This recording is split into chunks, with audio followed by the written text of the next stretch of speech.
And certainly his teammates think so, because after they won it all, I thought Michael Porter Jr. had some interesting comments to make about his teammate and leader and Finals MVP Nikola Jokic. Let's hear what MPJ had to say. Nikola, I mean, he does so many things for our team.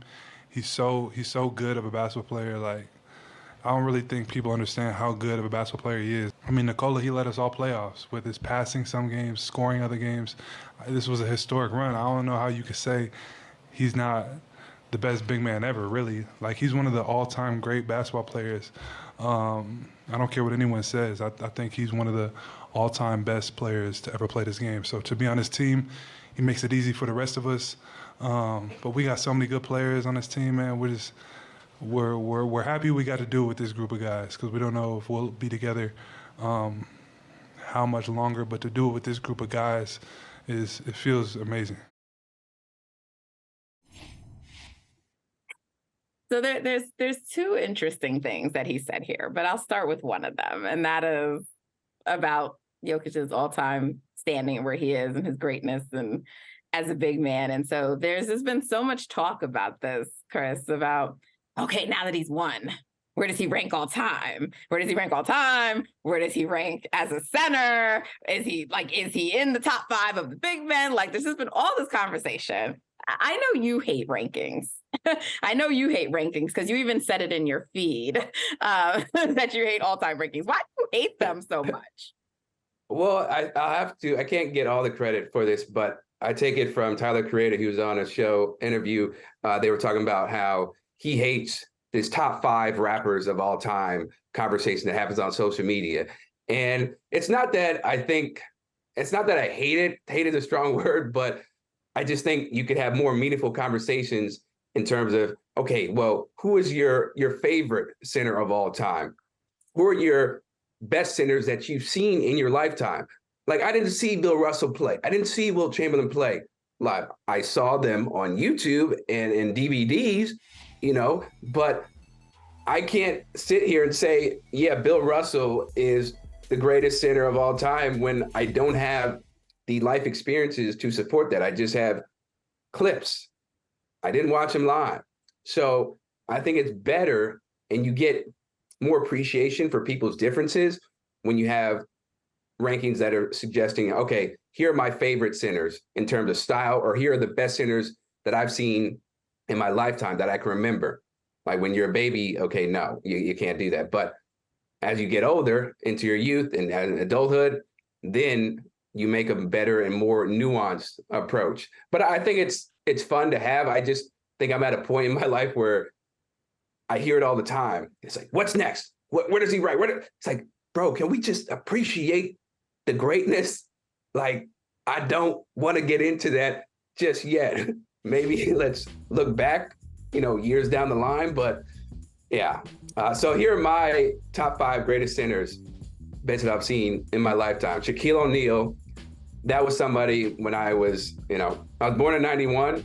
So I saw Shaq a lot of his prime. And he's one of the most, if not the most dominant big men to ever play the game, like a sheer force of nature. And he also had the agility that I don't think people give him credit for. A nice touch in that 3 to 5 foot range.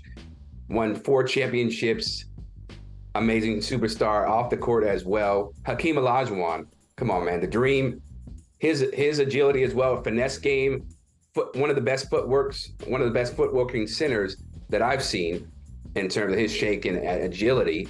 And defensively, the way he would sky for blocks and rebounds. And then on the offensive end, where he would terrorize greats like, as you see in my list, David Robinson. Like, he did it against the best of the best. Nikola Jokic, come on. The dude is like a combination of Wilt Chamberlain, Larry Bird, Magic Johnson. You can even throw in Moses Malone in there. His ability to recognize different schemes and nuances for the game, passing. He can step out and shoot the 3 from time to time. Amazing touch. Like, all these players, Hakeem, Shaq, David, Hakeem had great touch. David as well. But Nikola, his floater, I think, is the best in the game. Because remember, Nat, when KD said, hey, there are times where I hate playing him because he'll throw up shots that look like, yeah, they got no chance. Right, and then they right. go in like all the time. And last but not least, Patrick Ewing. Couldn't get it done in terms of a championship because he ran into Jordan and Hakeem. But he was one of the best defensive centers that we've seen. And he really improved his offensive game when he came out from Georgetown, because Coach Sean Thompson, you know, he was prioritizing defense and staying in the post. He had a really good baseline jumper that was near unstoppable, but he could do just about anything you would want: blocking, rebounding, defending, help defense. So those are my top 5 greatest centers of all time based on who I've seen in my lifetime. Okay. And again, people, in his lifetime, I just want to say, because people always go crazy with rankings, and I understand your hesitance to get into them. And Jokic was in your top 5. And again, that's based on your lifetime. I created one. What I meant to ask you, can you go back to Chris's top 5 again? Because I wanted to ask you, is yours in any particular order, or was it just like right now? Like, do you have them actually as a 1 through 5? Can we get Chris's list again? Is it a top 5, or is it just like, these are the 5 in your lifetime that you've watched that are the greatest? And I'm not going to force you to put it into a 1 through 5, but I'm just curious.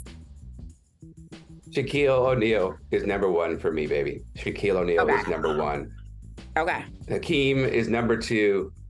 And David, you know, I go back and forth between Hakeem and David. They played in the same era, really. And I know that both of them, you know, won 2 titles. David won 1 title in 2003 after Hakeem was out of the league. And then, yeah, Nikola's got 1 championship ring, 2-time MVP. Patrick is right there with him, but that's the list. Yeah, 1 through 5. It's not, oh, I just threw these 5 together and you can interchange them. Okay. But all very smart centers. So I appreciate it, Chris. You hate rankings, but you did them for brother from another. So thank you. Yes. I appreciate that. All right. So I put my own rankings together too. And I did include people that I haven't watched in my lifetime. And, you know, I do think when you don't watch a player, it definitely affects your ability to discuss them properly, you know? And so I understand why you're like, I'm only going to base it on the players that I've watched and observed. And we've heard people start to say that more and more now. And I think that's helpful because it alleviates the whole like,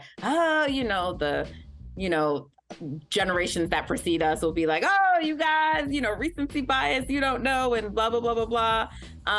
But just based on, yes, the YouTube videos, based on the data and what's out there, I feel comfortable with this right now being my top 5. I don't think when you're saying all time that Jokic is in that conversation yet, but he's certainly on the way to it, right? Right. And I don't see how anyone could like dispute me or fight me on this list, but they might.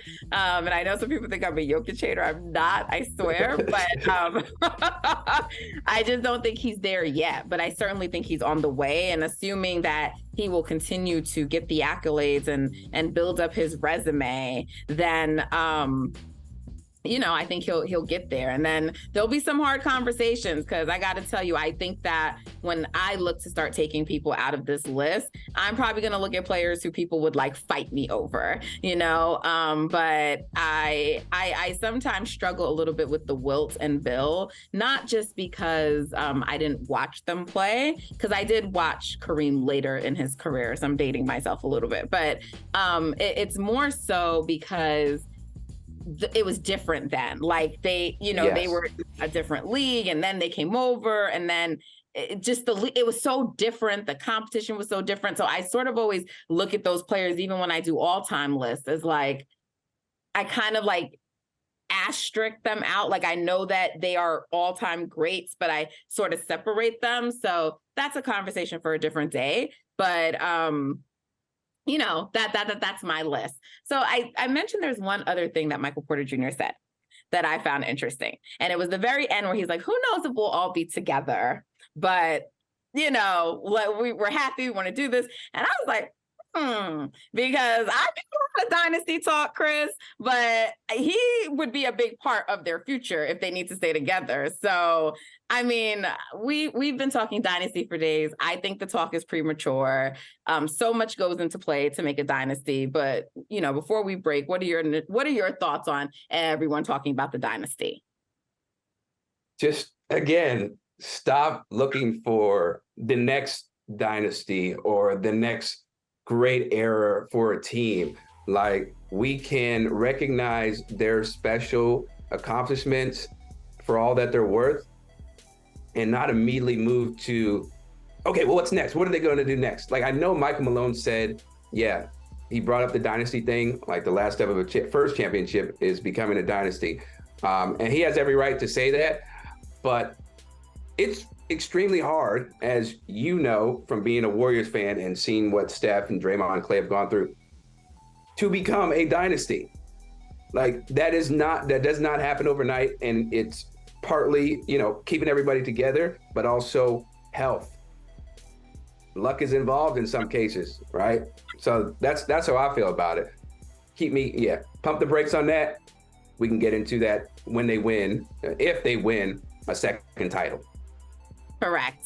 And also, because I don't care, people could call me a hater, but like the Warriors are not over yet, people. So we're gonna just stop talking. the Bucks and Giannis are still in the East, and that's right. And that's one thing I want to ask you about before we go, because Jokic is the best player in the world. Everyone, like I said, that seems to be the consensus. But just this year and last year and maybe other years, it seemed like Giannis was the consensus. And I get like the Bucks had a untimely exit from the postseason, but are you in agreement? Do you feel like Giannis is being slighted? I know that you were very familiar with the Bucks team. So it's like the Nuggets have won. And it's like, okay, now where do we go? Like all these like storylines and things develop from it. And it's like Jokic is the best player in the world. And I'm not going to push back against that. I don't have an issue with people saying that. But what does that mean for the other players who were in that conversation, like a Giannis? Well, for me, I think my initial hesitancy about Jokic was his defense. And I think he has improved a lot, and he's really good at help defense, well, more so one-on-one defense, and then the help defense a little bit struggling. But what I saw in the playoffs, that really opened my eyes even more. But when it comes to Giannis, both Giannis and Jokic were the number one seeds in their respective conferences. So just because it's like, what have you done for me lately? That's why people are saying this. And yeah, I'm not going to fight tooth and nail about people saying Jokic is the best player. Like, we witnessed a historic performance all throughout the playoffs. So I'm never going to discount him for that or discredit him for that. But I don't think it's as wide open, or I don't think it's very, what's the word? He doesn't have a wide margin against Giannis in terms of being. He doesn't clear the way it's being made to seem. Right. What's that? I would actually argue that conversation is still between Jokic, Giannis, and Steph, the three players who won the last three finals. And so the person who just won gets the crown. And so Jokic wears the crown. And so the new NBA season is upon us. So let's get back and talk about that. A lot of rumors been flying. Hey, thank you for watching Brother from Another. If you haven't hit that subscribe button, go ahead and do that now. Don't forget, you can catch us 3 to 4 weekdays on PeacockTV.com and on Sirius XM Channel 85.